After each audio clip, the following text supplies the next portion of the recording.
Designated area. So, Honorable Minister, welcome to our site. Yeah. Thank you. Very welcome. This is our site manager. Okay. Nice to meet you. Thank you. I have visited six projects in Uzbekistan, Samarkand. You have got six projects in Uzbekistan. Yeah. That is for handling by SUS. Three companies. CMEC, SUS, and another company. মূলত তাদেরকে push করার জন্য যে না আমাদেরকে এখানে man power তারা extra দিবে, তাদের এক্সপার্ট এক্সট্রা দিবে, দিয়ে তারা এটাকে এক্সপেডাইট করবে। কারণ মাননীয় প্রধানমন্ত্রী ডিজায়ার যে না আমরা দ্রুত এটা যত দ্রুত করি তত আমাদের জন্য এটা রিলিফ হবে আমাদের ঢাকা শহরের জন্য। তো তার আলোকেই মূলত আমরা এই জিনিসটার জন্য তাদেরকে বলা যে না তোমাদের প্রজেক্টের যে টাইম ফ্রেম সেই অনুযায়ী হলে আমরা এটা মানে আমাদের জন্য অনেক লেট হয়ে যাচ্ছে, কারণ প্রতিদিনই বর্জ্য আসতেছে। সো তারা যদি এক্সট্রা ম্যান পাওয়ার বা এই কিছু সব কিছু করে এক্সপেডিট করে প্রায়োরিটি দেয় তাহলে দেখা যাচ্ছে আমরা আশা করব যে খুব দ্রুততম সময়ের ভিতরে এটা আমরা কমপ্লিট করতে পারবো। তো সেটার জন্য কথা বলা, পাশাপাশি অন্য তাদের যে অগ্রগতিগুলো আছে তারা মেশিনারি তো প্রোডাকশন করে নিয়ে আসবে চায়না থেকে, সেটা কতটুকু অগ্রগতি আছে এইগুলো সম্পর্কে প্র্যাকটিক্যালি জানা।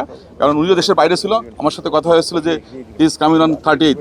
সো এই জন্য আজকে 1 জুলাই আমরা আসলাম, এসে এইটা আপডেট নিব এবং আমাদের সরাসরি দেখা যাচ্ছে যে এখানে যে ব্যবস্থাপনা কী অবস্থা আছে সেটা জানার জন্য আমরা এখানে আসছি মূলত। তো এতটুকুই আমার পরিবেশের ছিল।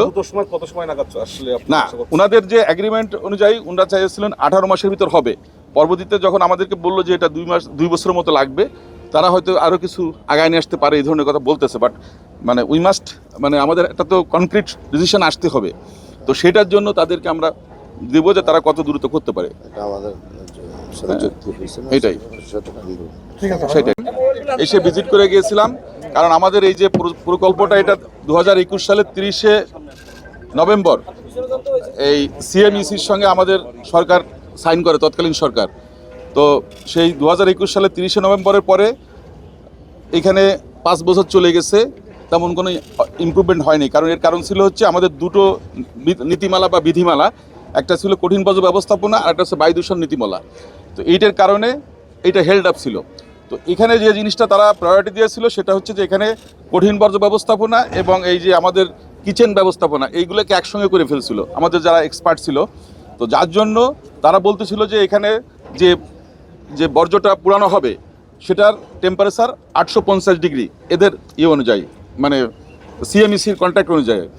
আর আমাদের যারা এক্সপার্ট ছিল তারা বলছিল 1000 থেকে 1100 লাগবে, কারণ এখানে এই যে ওয়েস্ট অথবা মেডিকেল ওয়েস্ট যদি হয় তাহলে সেটার জন্য এটা বেশি লাগবে। কিন্তু আমরা যখন দেখলাম যে না আমাদের কিচেন ওয়েস্টই আসতেছে অলমোস্ট এখন হিসাব অনুযায়ী উত্তর সিটি কর্পোরেশনের প্রায় 3500 থেকে 4000 টন পার ডে, আর এখানে আমাদের মানে লাগবে হচ্ছে 3000 টন বর্তমান যে প্রজেক্টেরা এখানে বাস্তবায়ন করতেছে। তার জন্য আমরা বলে দিলাম যে না ঠিক আছে, যেহেতু আমাদের মানে কিচেন বর্জ্য আমরা ম্যানেজ করতে পারছি না, সুতরাং এই প্রকল্পটা আমরা এদেরকে দিতে পারি। সেইভাবে আমরা 22 এপ্রিল ভিজিট করার পরে মাননীয় প্রধানমন্ত্রীর নির্দেশনা অনুযায়ী আমরা পরিবেশ অধিদপ্তর থেকে আমরা তাদেরকে যে কাগজপত্র করা বা গেজেট প্রকাশ করা সেগুলো সব কিছু করা হয়েছে আইন মন্ত্রণালয়ের থ্রুতে, এবং এদেরকে পরিবেশের ছাড়পত্র দিয়ে দেওয়া হয়েছে।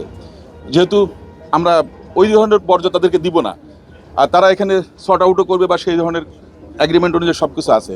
তো মূলত আমরা সেই তারালোকে দিয়েছি, এবং তখন আমি বলেছিলাম যে আমরা যদি তোমাদেরকে এই অনুযায়ী দিয়ে দিই তাহলে তোমাদেরকে 2 মাসের ভিতর 1 জুলাইয়ের ভিতর তোমাদেরকে কনস্ট্রাকশন শুরু করতে হবে। এখন তারা কনস্ট্রাকশন জাস্ট ফাইলিং শুরু করেছে।